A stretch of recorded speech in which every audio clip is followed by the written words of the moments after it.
nonprofit forward? You've come to the right place.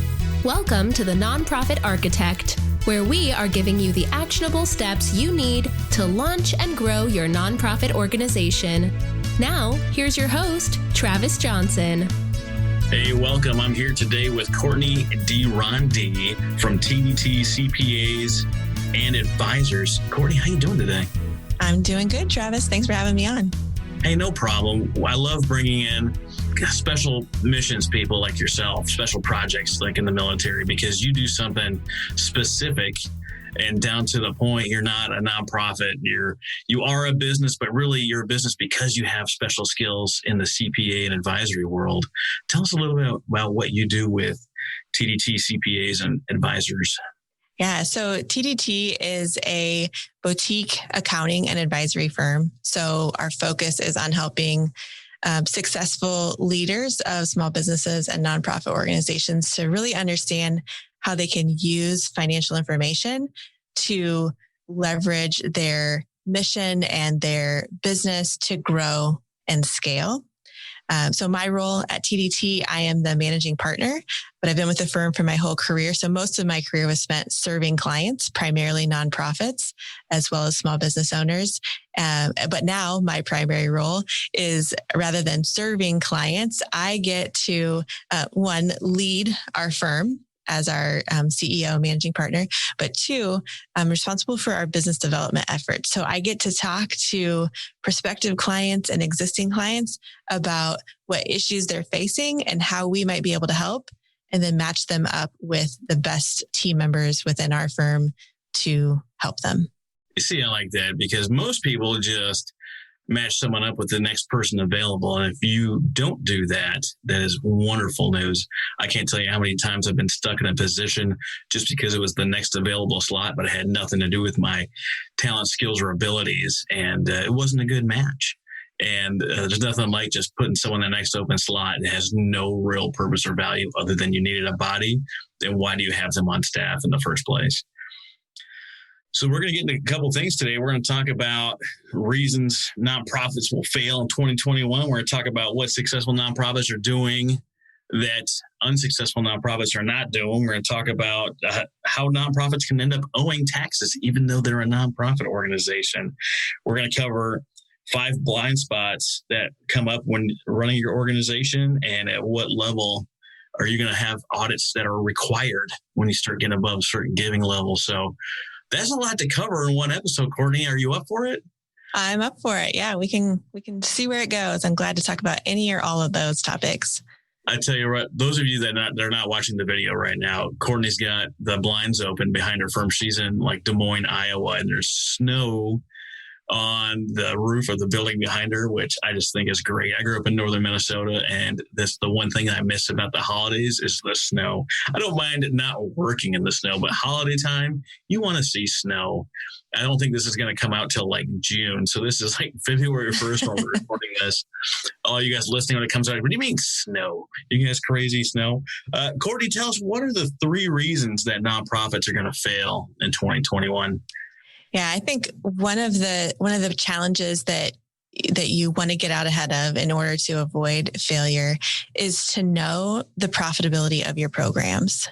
As a nonprofit organization, you have your mission, and then you have certain programs that support that mission.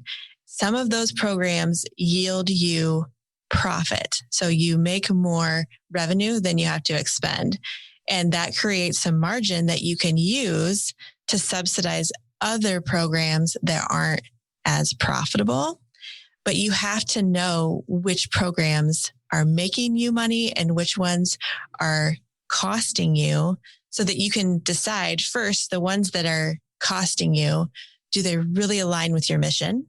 And if they do, that's great. That doesn't mean you have to stop performing that program, but it does mean you have to be really intentional about making sure it's sustainable by having other programs that are profitable to subsidize it, or other grants or donations to subsidize it. So I think that's the challenge, is when there's so much going on in the world and so much change, we can chase after all these different good things without being mindful of which programs are providing the funding that we need to be sustainable in this organization and align with our mission.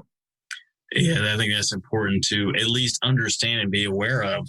I talk to a lot of veteran nonprofits that want to take care of vets, and almost all of them are convinced that they cannot charge for the programs that they're delivering, which is absolutely flat out ridiculous. There are membership-based nonprofits all over there, even if they pay $10 to be a part of what's going on. I got to interview Operation Phantom Support CEO Nick Valentine, and they provide meals to the community. In order to receive a meal, you got to give $20 a month.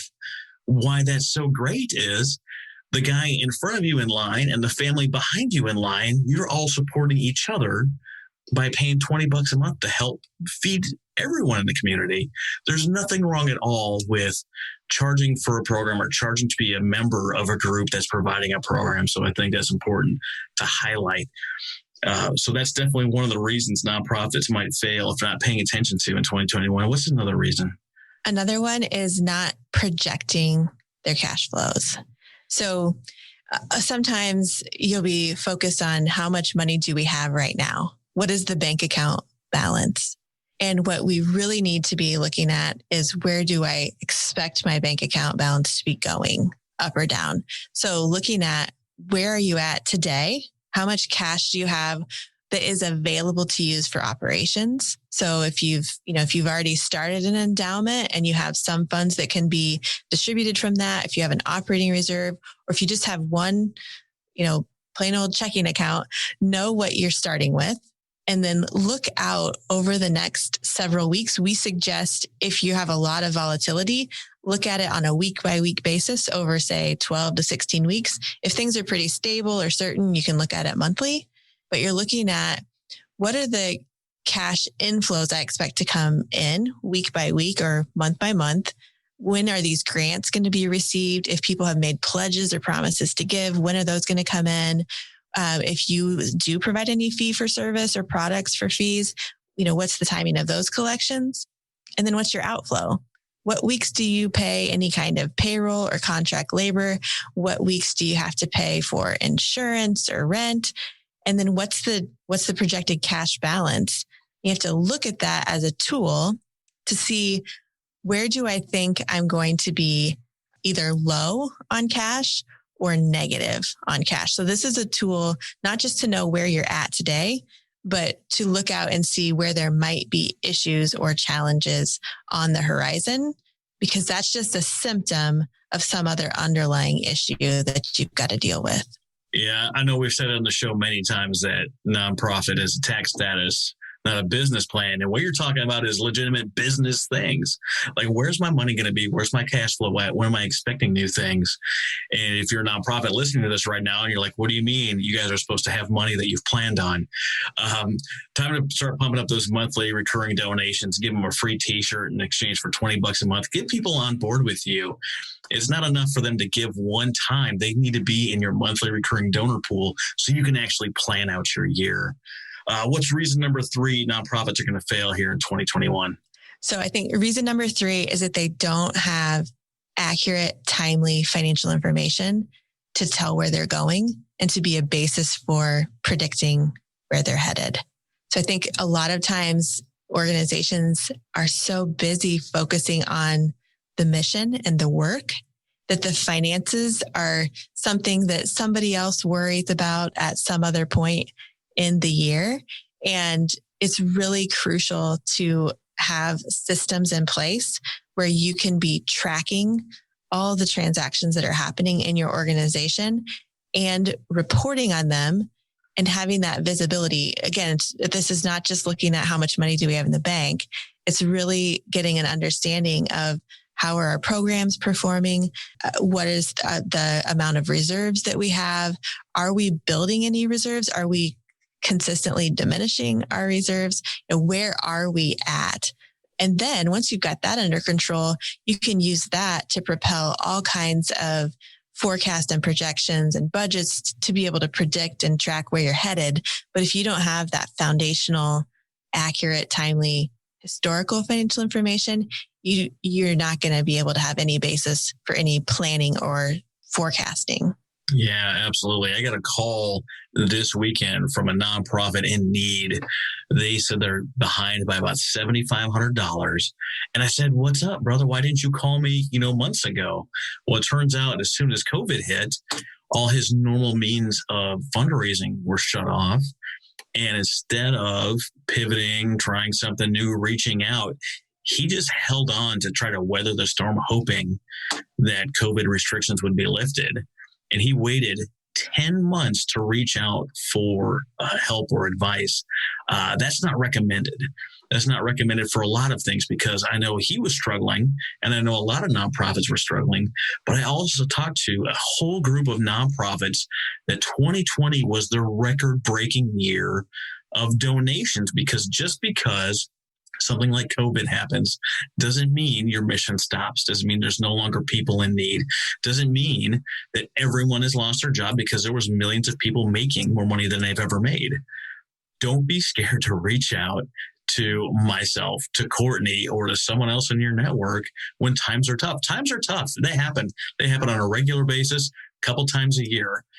Don't go it alone. Reach out to someone like Courtney at TDC, CPAs, and advisors for that help, that guidance. If finances aren't in your zone of genius, call someone who specializes in them. Do you believe that nonprofits or businesses should start with a CPA on their team? Definitely. I think and this doesn't mean you have to hire somebody on staff as a CFO, or a controller, but you need to be working with a CPA who can function as an advisor to you, someone who understands the nuances and complexities of operating and reporting on and accounting for nonprofit activities. A lot of times we work with nonprofits when they kind of reach this point where they know they need a CPA. It's very clear, like, I need an audit. And that's the first that, they'll approach us. And oftentimes what we find out is that they haven't been accounting for transactions appropriately throughout, say, the first, 3 years or 5 years or whatever time that they've existed up until this point.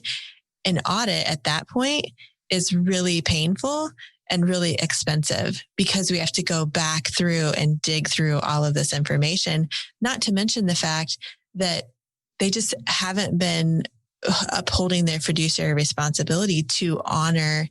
Primarily, this issue comes up around donor restrictions. So people give money for specific restricted purposes. You have an obligation to account for those restrictions and release the restriction when you've spent it accordingly. And if you're kind of willy-nilly, collecting donations and spending money, but not matching those two up, you can have a big mess. And then you end up with these resources that you've accumulated, and there's some uncertainty about how much of this is unrestricted and available for us to use however we need, and how much of it do we actually have obligations that we still need to fulfill. That's a big part of nonprofit financial reporting, is being able to show your users of your statements what resources do you have available for unrestricted purposes and restricted purposes. And if you haven't been accounting for that as you go, it can be a real problem. So the earlier you can get somebody involved who understands that, the better. I'm with you. I've been part of an organization that let the audits lapse for a few years, and they're like, "Oh, we should get grants. Grants are a good idea." And you bring the CPA team on to help get everything in order, line it up to do the audit, to qualify for grants, and realize that they had months upon months of work to do to get everything organized, to get it in order, to qualify for these grants. Audits have a couple dispositions. I can't remember what are the names of the dispositions of audits. Like, you've completed the audit with something. What's it called? Yeah. Well, so we do audits of financial statements, and then there's also audits of compliance. So if you have if you pass a certain threshold of federal awards that you expended, so currently it's $750,000 of federal awards expended. If you've done that within your fiscal year, you're required to have what's called a single audit, or an audit under uniform guidance.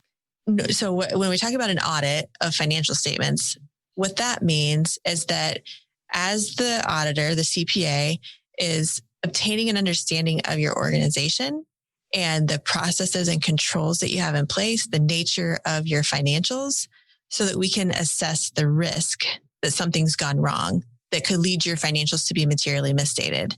And we design procedures based on that risk to be able to test your transactions and balances so we can provide an opinion. So the users of the financials will know that based on risk and procedures, the opinion is, hopefully, if it's a clean, unqualified opinion, that these financials are fairly stated. That's what an audit is. The qualified opinion or the qualified opinion. Qualified is actually the bad one, right? That means there's problems. Yeah. So qualified would mean everything is okay except this. Adverse would mean we just like, this is such a mess, we can't even tell you. Like, so an adverse opinion means like either our scope was limited, like we didn't have the information that we needed, or the testing provided such, uncertain results that we can't provide an opinion. So yeah, there's unqualified, qualified, and adverse. So that's on the financials. And then that uniform guidance that I mentioned, that's so on top of auditing the financial statements and the footnote disclosures, uniform guidance is requiring the auditor to audit the organization's compliance with certain requirements of the grant funds.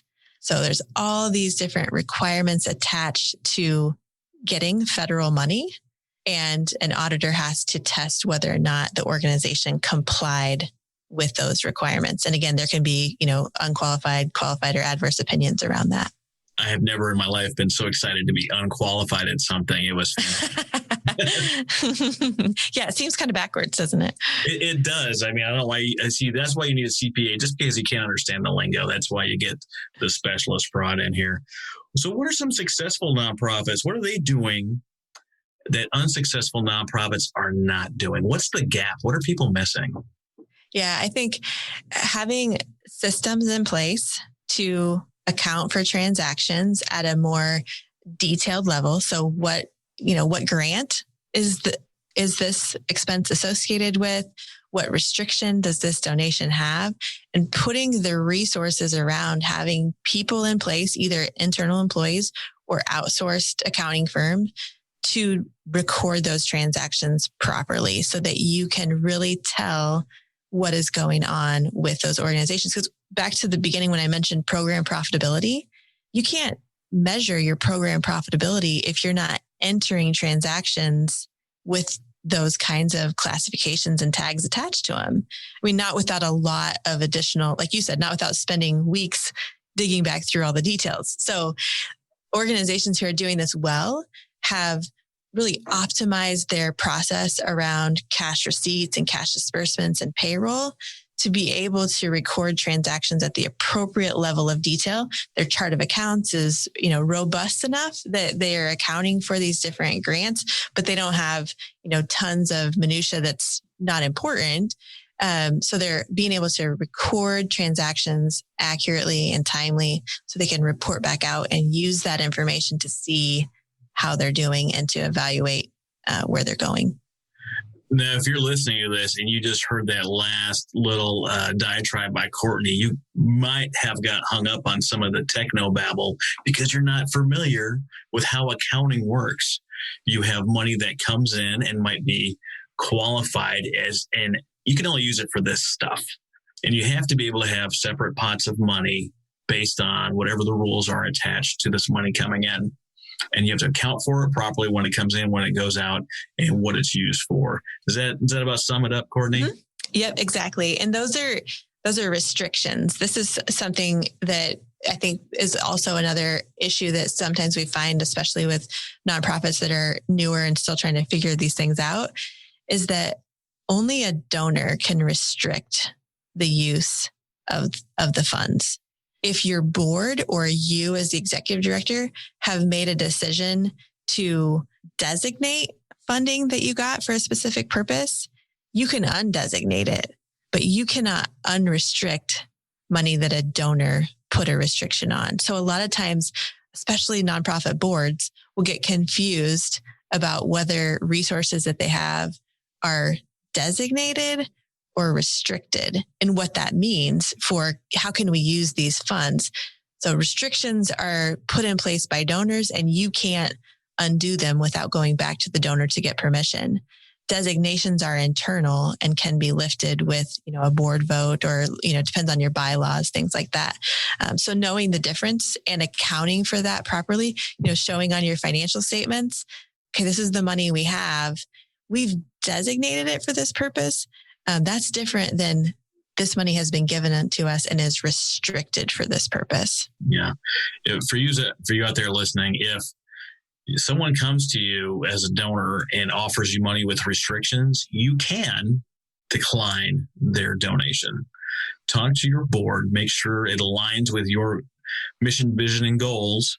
And if it doesn't, if the restrictions are too heavy, or you're not going to be able to really use the money to really help benefit you, say no to the money. That's okay. You don't have to say yes to every dollar that comes in, to every restriction that's applied. You don't have to. If you're hurting that much for money, you need to work on your fundraising and your donor relations and all these other areas, maybe charging for programs. That's perfectly okay.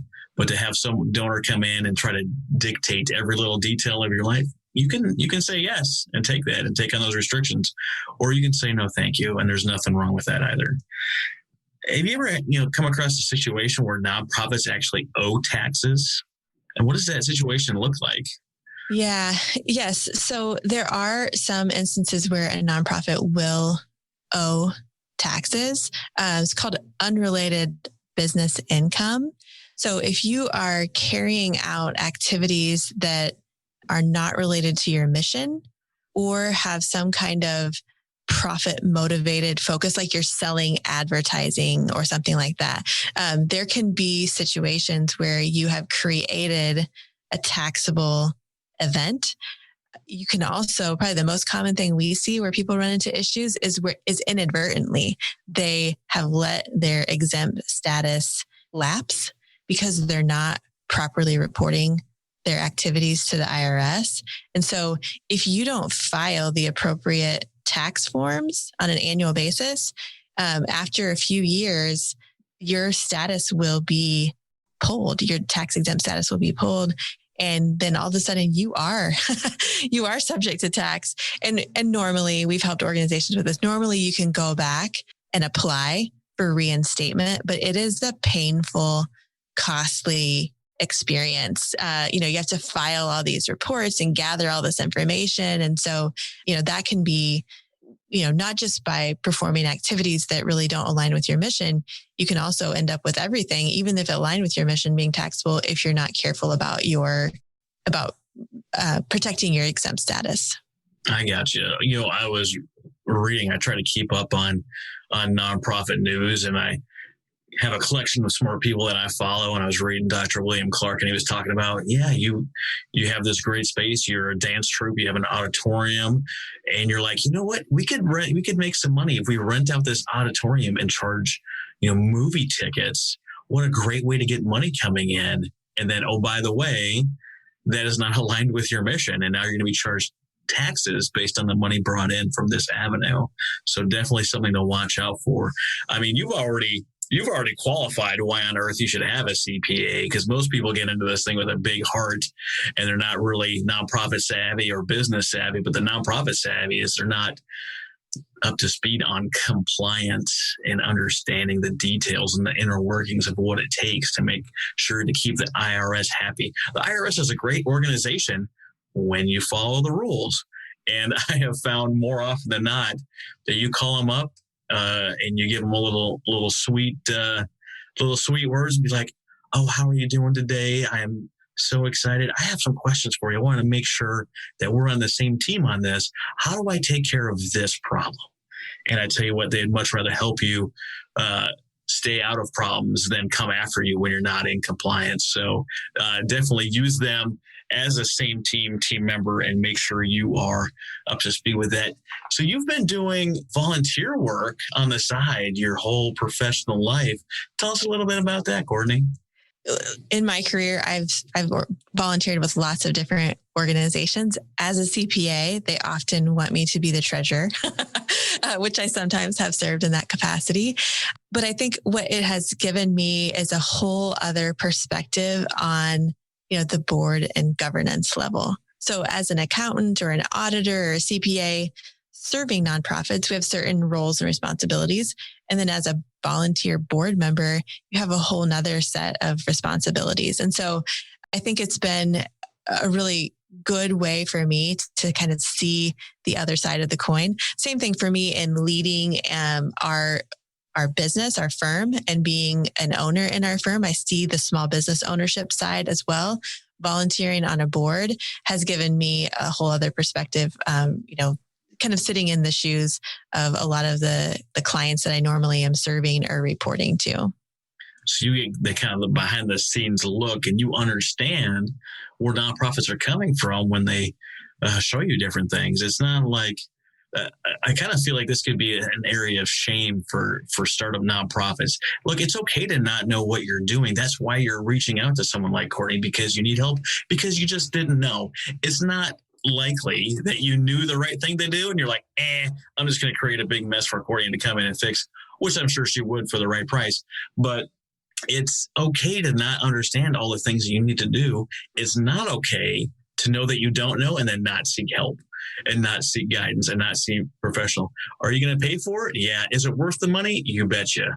If you want to keep your nonprofit compliant, it's definitely worth it. We have been covering a lot of stuff already, Courtney. Yeah, we are. We're just clipping right along. You are. I mean, if this isn't an ad for your business, I don't know what the heck is.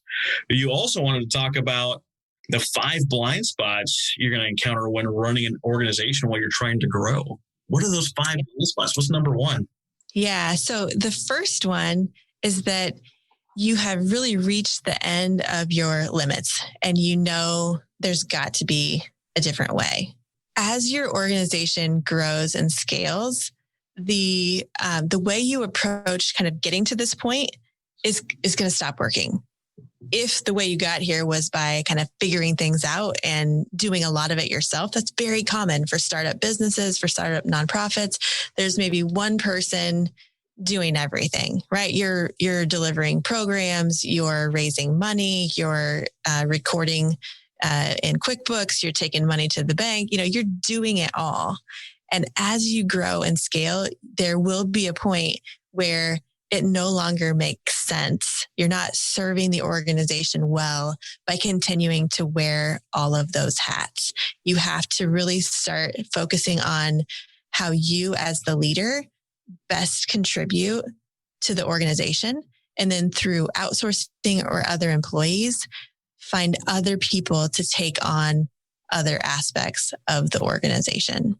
Yeah, you can't only be the janitor and the CEO for so long before you're wore out, stressed to the max, and just don't have time for the things that you need to have time for. I always look for not someone that I am similar to, but someone that is strong in an area that I'm either weak in or that I really don't want to do, like this podcast. I am not interested in learning how to do the production. That's not my jam. That's not my zone of genius. I'm not interested in spending time there. So I have a production team that takes care of all the whiz-bang stuff behind the scenes, and we get this great product because I know where I need to focus my time at, and it's not there. What's thing number 2, Courtney? Yeah. So actually, can I go back to one thing on number 1 first? Just, I want to give like a really practical, like if this is your issue, here's where I think you could start. So if this is your issue, start by listing out all the things that you do in the organization and then put them in buckets of which things are really best done by you. It makes sense because of your capabilities and your capacity. And for those other things that really need to be delegated to someone else, start listing out the roles and the responsibilities so that they can be delegated to other people. So kind of take a look at everything you're doing, put it into buckets of things that you should be doing and things that somebody else should do and other things somebody else should do. Get enough information that you could create kind of the basics of, the description of the role, the responsibilities. So you can find, who do I need to do this? Do I need an outsourced accounting firm like TDT? Do I need to hire somebody internally? Do I need someone to manage my website? Whatever it is. So that's just some practical things of how to start if that is an issue that you're facing. Yeah. And if you're not sure what this looks like to create the process, go back and listen to my interview with Greg Brooks from Rocket Station. For $20, they will figure out what it is you do and create the system to allow you to hand it off to someone else. Do they offer a service at $10 a month to have a virtual assistant do it for you? They do. But without hiring them, you can still have them evaluate the process that you're wanting to hand off to a subordinate, a volunteer, or an employee for $20. So why wouldn't you? Yeah, awesome. That's a great example of how to take action on this. Okay, you ready for number 2? I'm ready for number 2. Number 2. Okay, so your gut feeling for what's happening is no longer accurate. So, whoa, wow. Who did that just slap in the face? Someone did that one. Yeah, this is something that can start to surprise people. And, the thing about these blind spots is that you've been working so hard to grow your organization to scale it to the next level. And all of a sudden, that growth and scale you work so hard to achieve creates new problems that you didn't expect. And it can feel like maybe I'm doing something wrong. The point of calling it a blind spot is that it exists. It's there. You just don't see it. And being aware of it can help you to deal with it and eliminate the issue before it, crashes into you. So these are so common. That's why we can write about them. We have an ebook that goes through all 5 of these blind spots. That's why we can talk about them, write about them. It's because in serving clients, our firm has served nonprofits and small businesses for over 45 years. These things consistently come up. So don't feel bad if that one just smacked you in the face. It's a real thing. When you are doing everything yourself or most everything yourself, you can keep it all in your head, right? It's like, oh, I know what to expect in the financials. I know what to expect in these outcomes because I was directly involved with all of it. But as you grow and scale, you have to get more people involved and you can lose touch with what's actually happening in the financials. But a lot of times people think the financials must be wrong. Like that can't be right. And because sometimes that's true. Maybe there's adjustments that are needed and there's something wrong with the financials. But most often the financials are correct. You just are not able to keep all the details in your head anymore because you're not involved with everything. So that's not a bad thing. It just means that you're going to have systems in place to accurately report those transactions and that you're looking at that information and using it to see how you're doing, not just what you think in your head or your gut. I tell you, I am a person that thrives on feedback. I'm going to go with my best, maybe gut feeling, but I know without a doubt, there's things that I missed. Like, hey, Travis, did you mean to say it like that? Because it sounded like you took out a 2x4 and smacked him across the face. Ugh, that's probably not how I meant to sound or come across, right? There's things that happen all the time. People have bad days. People just are unaware of the things that they're just not familiar with. So me as a person, I love quality feedback so I can do it better next time. Yeah, I think if this is something that you feel might be resonating with you, at least in regard to finance, in the financial area of your business or your organization, think about, like, do I really know the profitability of each program? Do I really know how much we have in reserves? Do I really know how much of our resources are restricted or designated? Do I know what we're spending on the overhead areas of our organization? That's the kind of information that you can't just rely on what you think it is, because as you grow and scale, more things flow into those financials that you might not be thinking about and keeping in mind. So having the ability to report on each of those things and really dig into those details is crucial as you grow and scale, when you just can't keep it all in your head anymore. Perfect. What's reason number 3? Okay, so number 3, you're spending a lot of time putting out fires instead of preventing them. Ounce of prevention is worth a pound of cure, and it's a lot cheaper. Yes, that is definitely true. I think, we can find ourselves spending so much time putting out fires that we lose sight of whether we're fixing symptoms or underlying causes. And so what you need to do, if this is your issue, is start thinking about the raging fires in your organization. There's usually something, if not multiple things, that are taking a lot of your time and attention, and maybe over and over and over again. Think about what areas of your organization do those revolve around, and then dig deeper. So we want to look upstream, like what happened before this problem occurred. So we talked early in the segment, I think, about cash flow, that cash flow is just a symptom of another problem. And so that's why it's important to project it out.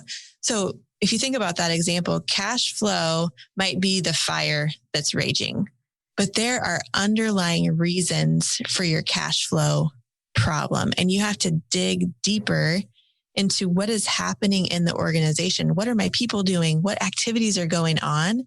And start measuring and monitoring those activities, not just measuring. So a common problem with cash flow might be late payment on receivables. So maybe your grants are all reimbursement based and you have a hard time collecting those grant monies on time. So it's causing a cash flow problem. We need to look into, why aren't they paying? Are they rejecting a bunch of costs that you submitted? What did they know about those items to reject them that you didn't know when you submitted the request? Or are you not getting them issued properly? What is the underlying problem, not just focusing on the raging fire in front of you? Yeah, when I look at something like putting out a lot of fires, I look back to three things. One is people. Do I have the right people in the right job? Right? Do I have this whiz-bang world-class fundraiser, but I'm bogging down 8 out of his 10 hours at work inputting people into a CRM? Am I wasting his talents by having him do something that's not part of his own genius? Number 2 is policies. We talked to Debbie Corge, look back on that, about all the policies and procedures you need. A well-written policy or procedure is going to save you time. It's going to answer employee questions, and it's going to be able to put out all these fires before they happen, because the employee has the information they need to be successful, and they already have your decision on some of these questions that are going to come up. And the last is systems. If you onboarded a new donor who wants to be monthly recurring at $1,000 a month, have you done the things to get them on board properly? Have you thanked them? I think Patrick Kirby, who's also been a guest of mine, 7 times before you ask for more money. His kind of rule of thumb is, if you don't know the name of their dog, you can't ask them for more money. Do you have the systems in place, whether it's CRM, whether it's delivering programs, or getting all the numbers in order for all your financials? Are those systems in place, and are they running properly? If you're having a problem with people, policies, or systems, you're going to spend a ton of your time putting out fires because you don't have any structure in place. And especially when you're growing, if you're going from a one-man show to creating an organization, those things are going to happen. Don't forget to get the systems in place, the policies, procedures in place, and the right people in place. And sometimes that person is going to be outgrown by the organization, and they need a new role in order to still be successful in your organization. Yeah, I absolutely agree, Travis. Those are all great ideas. What's number 4? So number 4, this one on the surface doesn't seem like a problem. You're going to be surprised by it. So you have more cash than you're used to, and you don't want to waste it. So yes. I was just thinking about this, because so many, especially startup nonprofits, they find themselves with an influx in cash, and their first thought is, I'm going to serve more people. It's almost always their first thought. And it's not a bad first thought, but that's not always the best place for your money to go. But I'm sure you have more thoughts on this. Yeah. So, normally we think more money isn't a problem, right? But it can be, because a few reasons. One is, when you have the comfort of excess resources, you can kind of let other costs creep in, or inefficient processes. It can kind of cover up a lot of issues that are really bubbling underneath the surface. The other thing is, you can, like you said, focus on perpetuating the mission and not take the opportunity to be intentional about building reserves. This is where, if this is a blind spot for you, when you're doing your budget, you need to think not just about how am I going to spend the resources that I have, but where do I also want to build some intentional reserves? How much cash do I want to have on hand for operations? Do I want to start building maybe a board designated endowment fund? Do I need to, build some reserves for property repairs or replacements. If you have a lot of, physical assets and facilities in your organization, there's lots of different reserves that you can budget for. And sometimes, when things are tight, the budget is really only to figure out like, what can we spend? But the budget can also be used for where can we save and start building up some reserves as well. Because just in 2020 with COVID, the organizations that had sufficient reserves to get them through some shutdowns or some changes in donor giving patterns, those are the organizations that were able to continue to survive. And then a lot of them were looking at, okay, now what do we need to do to make sure we can rebuild the reserves that we just had to utilize? So this is an important component of budgeting, is to factor in how you want to build the appropriate reserves within your organization. Yeah, and this can really be something to put forth to your board. And the question can look like, if we get a windfall, if we get far above projections, what's our spending priority? Are we looking at hiring a staff member?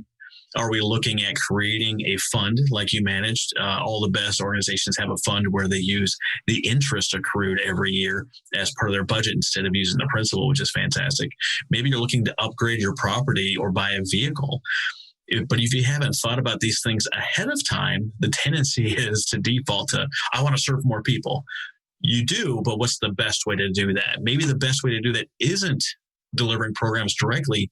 Maybe it's by creating process procedures. Maybe it's buying a new piece of software. Maybe it's by creating this reserve to take you through the lean times, because they happen to everybody in every organization. I love that. More money can definitely mean more problems. What do we got for blind spot number 5, Courtney? We're going to wrap this thing up. All right. So the last one is, you have a vision for your future, but you're not sure if it pencils out. So a lot of organizations are good at thinking through their vision and their strategic plan, and then they take action. There's one step that I would like you to insert in there before you take action, and that is to pencil things out. Even if it's just a simple Excel file, it doesn't have to be some fancy financial model. Do the math on what you're planning and see if it really pencils out, because otherwise you can end up with some strategies that don't actually get you where you're trying to go. So take some time to pencil out your strategies and your goals, which is going to mean your goals are going to have to be more specific and measurable about, so if you want to say, we want to double the amount of donations from corporate donors next year. Okay. How are we going to do that? And what will it take for us to make that happen? Pencil it out. Like, what would that make possible? And what is that going to require of us from a financial perspective? If we take our eye off of this other area and put it on that, something else going to go down. Be realistic and actually pencil out what you expect to happen, and then evaluate your assumptions that you used and make sure that this really is a course of action that will get you where you're trying to go. Yeah, we're going to double our corporate donations. Cool. Who on your team are you taking off of what they're working on to put on this? Because the one person doing corporate donations, sponsorships, partnerships right now, do they have double the amount of time to make double the phone calls and double the connections and double the lunches and double the coffees and double the... Probably not. If you're a one-person show, you definitely don't have the time. So it's opportunity cost. Something else is going to suffer while you're focusing your energy on this thing. Now, are you handing this off to a VA? Are you handing it off to a volunteer? Is that volunteer steadfast, trustworthy, going to stay on for the long haul?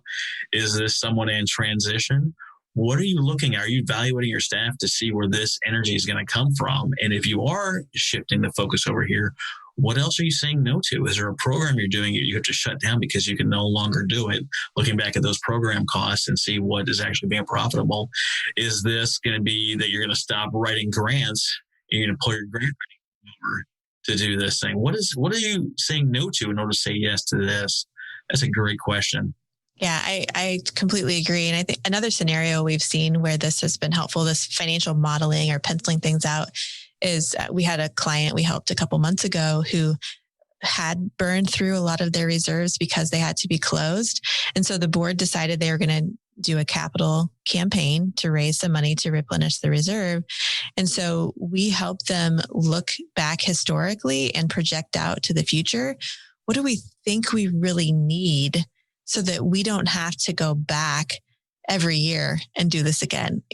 Taking more data and penciling things out to give them some what if scenarios so that they could decide what was the best course of action. What should our fundraising goal even be in light of the circumstances that we have? So penciling it out can avoid some missteps or some lack of traction. It can really help you make sure that the goal you're setting is the right goal in the first place. Yeah, that's wonderful. And we cover a lot of stuff today, Courtney. We covered reasons nonprofits are going to fail in 2021. We covered what successful nonprofits are doing that unsuccessful nonprofits are not doing. We covered the fact that nonprofits can end up owing taxes either by doing something that doesn't meet their mission or by letting their nonprofit status lapse. We covered that nonprofits and business should definitely start with a CPA on our team because an ounce of prevention is worth a pound of cure, and maintaining something is a lot easier than fixing a gigantic mess. And we covered the 5 blind spots that we're going to run into that you don't have time to scale, that your gut feeling can be wrong, that you're spending too much time putting out fires, more money, more problems. And if you don't do the math, you're going to find out that you're in a bad situation. Holy cow, Courtney, oozing with value today. Where can people find you and get a hold of you if they want more of this value for their organization? Yeah, so they can go to tdtpc.com/MPA for Nonprofit Architect. So tdtpc.com/NPA. And so there they can book a call with me if there's something that you want to ask me, or you're looking for an accounting firm that provides outsourced services that specializes in nonprofit organizations, or if you need an audit, any of those services, I'm glad to talk with you, to book a call and we can discover if there are ways we can help. Also on that same page, you'll be able to download a full copy of the ebook of the 5 blind spots of growing organizations as well. Oh, fantastic, Courtney. Everything I wanted and more, and I guess. Thank you so much. Yes. Thanks for having me, Travis.